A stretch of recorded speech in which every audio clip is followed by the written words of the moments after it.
సూర్యాపేట జిల్లా కోదాడ మండలం గుడిబండ గ్రామంలో ఉద్రిక్తత. గ్రామంలోని నాయి బ్రాహ్మణుల భూమిని మాజీ ఎంపీపీ చింత కవితారెడ్డి అక్రమంగా ఆక్రమించుకున్నారంటూ గ్రామస్తులు ఆందోళనకు దిగారు. వారసత్వంగా ఉన్న భూమిని కబ్జా చేసి ఇంటిని నిర్మించారని ఆరోపిస్తూ గేటు తాళం పగలకొట్టి నిరసన తెలిపారు. గతంలో ప్రభుత్వం 4.5 ఎకరాల భూమిని నాయి బ్రాహ్మణులకు కేటాయించిందని, అందులో 1.9 కుంటలు ఇప్పటికీ తమకుందని చెప్పారు. ఈ భూమిని ఖాళీ చేయకపోతే పురుగుల మందు తాగి ఆత్మహత్య చేసుకుంటామంటూ తీవ్ర హెచ్చరికలు చేశారు. పరిస్థితి ఉద్రిక్తతకు దారితీస్తుంది. పోలీసుల మధ్య స్వల్ప వాగ్వాదం చోటు చేసుకుంది. మాజీ ఎంపీపీ కుటుంబం మాత్రం ఈ భూమిని మేము గతంలోనే కొనుగోలు చేశామని కోర్టు ఆర్డర్ ఉంది అంటూ వాదిస్తున్నారు. ఈ విషయంపై కవిత స్పందిస్తూ, ఇది కావాలని అధికార పార్టీ నేతలు నన్ను లక్ష్యంగా చేసుకుని దాడులు చేస్తున్నారని, పోలీసులు ఆ పార్టీకి అండగా వ్యవహరిస్తున్నారని ఆరోపించారు. ఈ వ్యవహారంపై న్యాయపరంగా పోరాటం చేస్తామని చెప్పారు.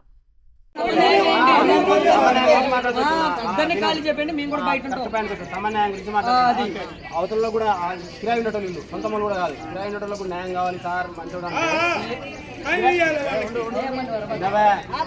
ఇళ్ళకి ఇస్తలేను, అలా 4 రోజులు టైం ఇవ్వండి సార్ అంటే మనం ఇవ్వాలి.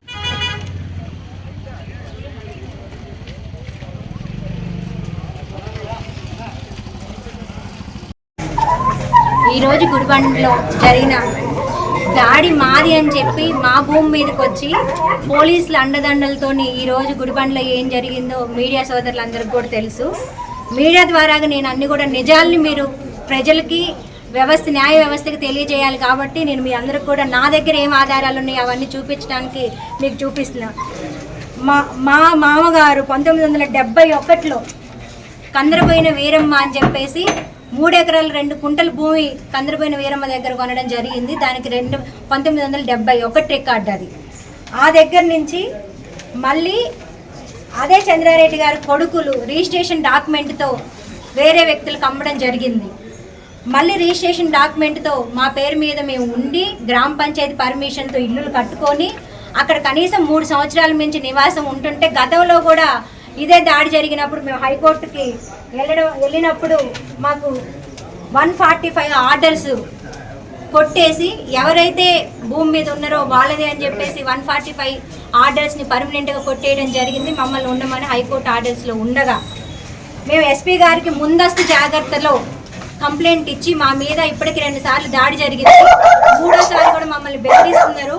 మాకు 71 నుంచి మాకు రికార్డు పరంగా మేము ఉన్నాము, అది అందరికీ తెలిసిన విషయమే అని చెప్పేసి మేము ఎస్పీ గారికి కంప్లైంట్ చేసి మాకు సహకరించండి అన్న తరుణంలో ఈరోజు మా ఇంటి గేట్లు పగలగొట్టి మా పైన దాడి చేసి మా వస్తువుల్ని మా నగల్ని మొత్తం 20 లక్షల రూపాయల ఆస్తిని ధ్వంసం చేసిన తర్వాత పోలీసు వారు వచ్చి ఇది సివిల్ మ్యాటర్, మేము ఇన్వాల్వ్ కాము అని చెప్పి మాకు లెటర్ పూర్వకంగా రాసి ఇచ్చి ఈరోజు అదే పోలీసు వారు అధికారం చూపించుకొని అండదండలతోని ప్రభుత్వంలో ఉన్నాము అన్న దాంతోనే పూర్తిగా అక్రమంగా మాకున్న ఆర్డర్స్, మాకున్న రైట్ ప్రకారం ఉన్న ఇంట్లో హైకోర్టులో జరుగుతున్న ఇంటిని పూర్తిగా పోలీసులు సహకరించి మమ్మల్ని ఖాళీ చేయించడం జరిగింది. కాబట్టి మేమందరం కూడా న్యాయ పోరాటం చేయడానికి నా అత్తమ్మని, నా మామని, మా అందరినీ అన్ని రకాలుగా ఇబ్బంది పెడుతున్న ప్రభుత్వాన్ని, కాంగ్రెస్ అండదండలు ఉన్న నాయకుల్ని మీరందరూ కూడా గమనిస్తున్నారు.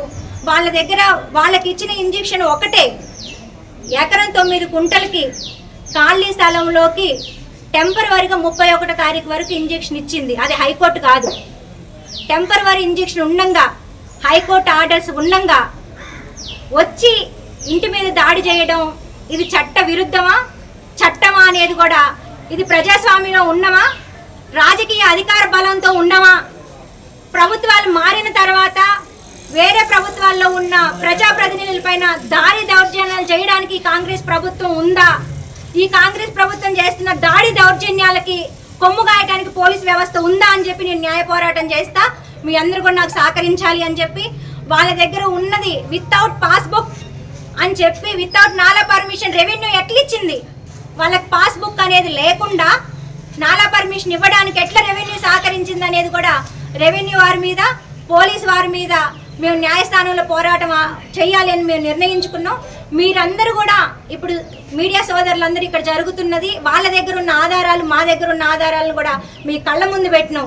ఇప్పటికైనా నిజాలని మీరందరూ కూడా ప్రజలకు తెలియజేయాలని మీ అందరికీ పేరున మనవి చేసుకుంటున్నా. రెవెన్యూ వ్యవస్థ, పోలీస్ వ్యవస్థ హైకోర్టు ఆర్డర్స్ని బేఖారు చేసి వితౌట్ పాస్బుక్తో నాలా పర్మిషన్ ఇచ్చినందుకు కలెక్టర్ గారికి అప్లికేషన్ ఇవ్వడం జరిగింది. అదేవిధంగా కోర్టు పర్మిషన్లో ఉన్న మమ్మల్ని ఖాళీ చేసినందుకు పోలీసు వారు తగిన మూల్యం చెల్లించుకోవాల్సి వస్తుందని హెచ్చరిస్తున్నారు.